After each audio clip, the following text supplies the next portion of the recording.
esse é o canal sem enrolação.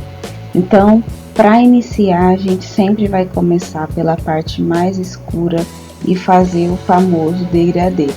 Se você não conhece o degradê ou nunca ouviu falar, seja bem-vindo. Aqui você vai ouvir todas as técnicas de pintura. Preste atenção, eu passei o vídeo rapidinho para não ter enrolação mesmo.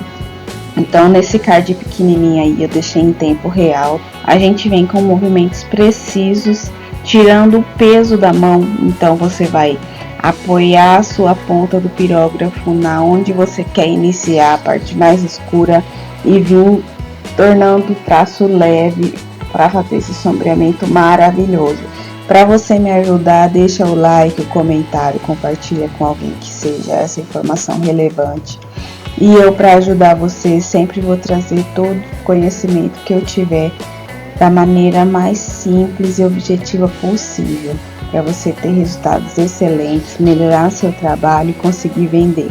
Então, preste atenção no peso da mão. Se você ainda não está muito bem habituado, faça testes e continue até você conseguir. Você começar é a parte mais importante. Então a gente vai se dedicar muito mais e obter resultado muito mais rápido.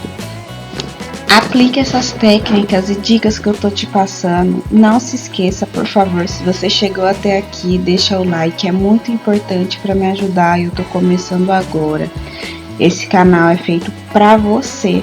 É só você apertar o botãozinho de se inscrever, deixar um comentário e o like. Muito obrigada, tamo junto. E lembrando que esse vídeo do gato da Alice é apenas a primeira parte, eu vou fazer ele inteirinho explicando. Olha que lindeza que vai ficar. Valeu ou não valeu se inscrever?